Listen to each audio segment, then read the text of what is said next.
Hello बच्चों, class 7 की history को हम लोग कवर करें और आपका स्वागत है कॉन्सेप्ट ट्रैकर पे। उम्मीद है कि आप भी बहुत ही अच्छे होंगे। हाँ देखिए, क्लास 7 की हिस्ट्री को हम लोग कवर कर रहे हैं और ये पहला चैप्टर है और ये लास्ट लेक्चर होने वाला है। इससे पहले के लेक्चर हम लोगों ने अपलोड कर दिए चैनल पर, आप उन्हें देख लीजिएगा। देखिए, आज का लेक्चर हमारा स्टार्ट होता है thinking about time and historical periods. अब जो हिस्टोरिकल पीरियड है और जो टाइम है, इसके बारे में हिस्टोरियन क्या सोचते हैं।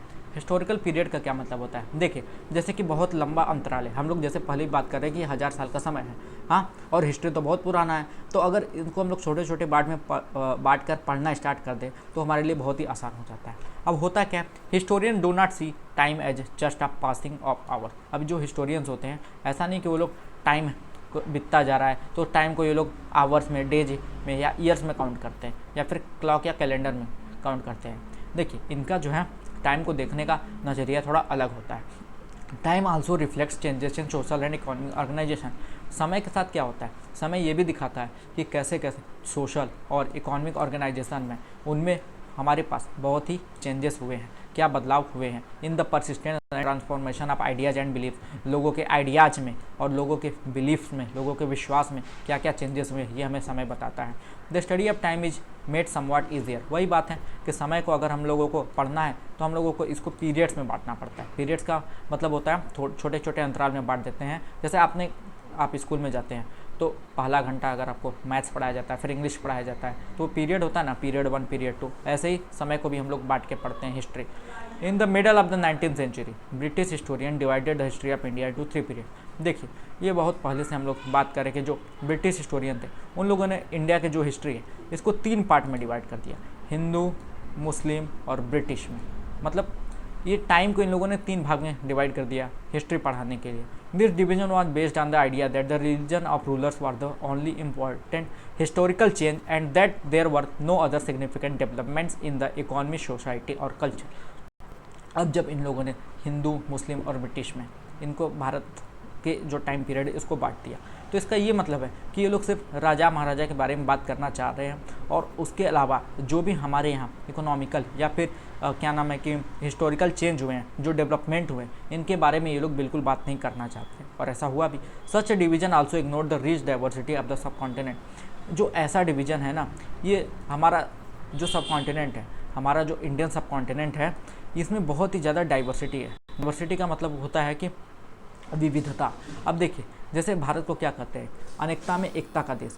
आपने देखा ही होगा कि छोटे छोटे एरिया में भी जो लोग रहते हैं कितने बट के रहते हैं, क्योंकि सबका कल्चर अलग होता है, बहुत कुछ अलग हो जाता है। तो उसी प्रकार जो है हमारे यहाँ पे जब अंग्रेज़ों ने सिर्फ हिंदू, मुस्लिम और ब्रिटिश में हम लोगों को बांटा, जो हिस्ट्री है सिर्फ हिंदू, मुस्लिम और ब्रिटिश में जब बांट दिया, तो इसका मतलब ये है कि ये लोग करते क्या थे, जो रिच डाइवर्सिटी है भारत की, इसके बारे में बिल्कुल ही लोग ध्यान नहीं देते थे। और few historians follow this periodisation today. लेकिन जो सिर्फ कुछ ही हिस्टोरियन है इस चीज़ को फॉलो करते हैं, बाकी लोग इसको फॉलो नहीं करते, क्योंकि ये सही में बहुत ही अंग्रेज़ों का जो मेथड है बहुत ही बेकार मेथड है। Most look to economic and social factors to characterise the major elements of the different moments of the past. और बहुत लोग क्या करते हैं, तो जब ये लोग हिंदू मुस्लिम में नहीं बांटते हुए देखना चाहते हैं तो बहुत से हिस्टोरियंस क्या कौन सा फैक्टर है जिसको देखते हैं हिस्ट्री को पढ़ने के लिए। जो हिस्टोरियंस होते हैं ये लोग देखते हैं कि जो पास्ट से लेकर अभी तक कौन कौन से इकोनॉमिक और सोशल फैक्टर जो हैं चेंज हुए हैं। The historians you read last year. देखिए, लास्ट ईयर में हम लोग क्या पढ़ते थे, लास्ट ईयर में हम लोग हंटर गेदरर्स के बारे में पढ़ते थे, अर्ली फार्मर्स के बारे में पढ़ते थे, जो लोग टाउन्स और विलेजेस में रहते हैं, जो अर्ली एम्पायर्स होते थे, मौर्याज के बारे में आपने पढ़ा होगा क्लास 6 की हिस्ट्री में, उन किंगडम के बारे में हम लोग पढ़ते थे। होता क्या है, जो हिस्ट्री है, जो इस बार हम लोग हिस्ट्री पढ़ने जा रहे हैं उसे हम मिडाइवल इंडिया कहते हैं। तो मिडाइवल हिस्ट्री के बारे में हम लोग पढ़ने जा रहे हैं। You will find out more about the spread of peasant society. और ये जो 1000 साल का पीरियड है, इनमें क्या होता है, देखिए पहला चैप्टर क्या है, ये बाकी आगे आने वाले जो चैप्टर्स हैं ना, इनका समझ लीजिए एक ट्रेलर है। तो आगे हम लोगों को क्या क्या पढ़ना है, पीजेंट सोसाइटीज़ में क्या बदलाव हुए, मतलब कि जो कृषक समाज है इसमें क्या बदलाव हुए, फिर जो छोटे मोटे राज्य और उभरने लगे थे इनके बारे में क्या बदलाव हुए, इन सब चीज़ों के बारे में, फॉरेस्ट के बारे में, पेस्टोरल डेवलपमेंट, इन सब चीज़ों के बारे में। फिर जो यूरोपियन लोग हमारे यहाँ आए, फिर जो इस्लाम लोग हमारे यहाँ बाहर से अंदर आए, हमारे देश में आए, इन 1000 सालों में इन सब चेंजेस के बारे में हम लोग पढ़ना चाहेंगे क्या, पढ़ ही रहे हैं, क्लास 7 की हिस्ट्री में भी पढ़ेंगे। This 1000 years of Indian history witness considerable change. देखिए, हर बार यही बात हो रही है, 1000 बार इस बात को बता दिया गया है कि इन 1000 सालों में बहुत ही ज़्यादा ड्रेस्टिक चेंजेस हुए हैं हमारे यहाँ।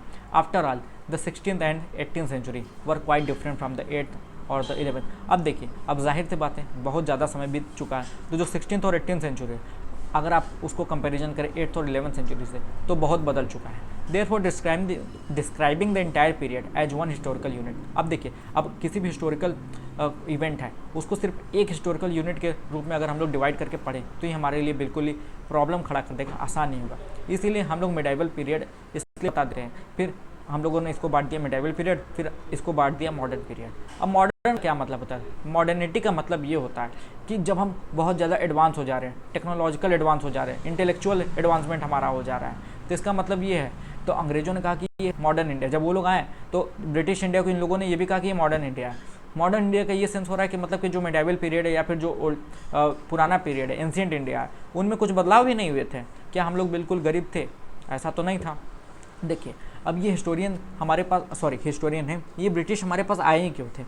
मिडाइवल इंडिया के बाद में ये ब्रिटिश आए, क्यों आए? क्योंकि हमारे हमको जो है सोने की चिड़िया कहा जाता था, हम लोग बहुत ही अमीर होते थे, तो ये लोग हमारे ऊपर पहले तो व्यापार करने आए थे, फिर लेकिन धीरे धीरे इन लोगों ने हमारे सोसाइटी को बांटा, फिर धीरे धीरे इन लोगों ने शासन किया।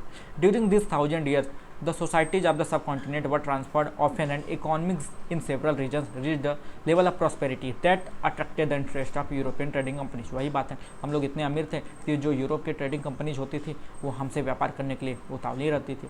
As you read this book, जैसे जैसे हम लोग इस बुक को पढ़ेंगे आगे हम लोग और भी जो हिस्टोरिकल प्रोसेस हैं उनके बारे में पढ़ेंगे। Also when ever you can compare, देखिए, और जब भी हम लोग कोई बुक पढ़ेंगे ना हिस्ट्री की, तो अगर आप उसको पुराने समय से कंपैरिजन करें तो आप देखना चाहेंगे कि क्या बदलाव हुए हैं और इस समय क्या बदलाव हो चुके हैं बिल्कुल पहले से। और जैसे मान लीजिए हम लोग मिडाइवल हिस्ट्री पढ़ रहे हैं तो मिडाइवल हिस्ट्री और एंशिएंट हिस्ट्री में क्या अंतर है और आज की हिस्ट्री में क्या अंतर है, इन सब चीज़ों के बारे में हम लोग पढ़ेंगे। तो आज का ये पहला चैप्टर समाप्त होता है यहीं पर। हाँ, हो थोड़ा सा बोरिंग लगता है क्योंकि नहीं कुछ समझ में आ नहीं रहा है कि भाई क्या स्टार्ट कर दे रहा है क्या नहीं। आगे आने वाले चैप्टर में हम लोग सब कुछ डिटेल में पढ़ें। तब तक आप हमारे साथ बने रहिए, चैनल को लाइक कीजिए, शेयर कीजिए, सब्सक्राइब कीजिए। बहुत बहुत धन्यवाद। और बेल आइकन का भी बेल आइकन जो होगा उसको दबा दीजिएगा।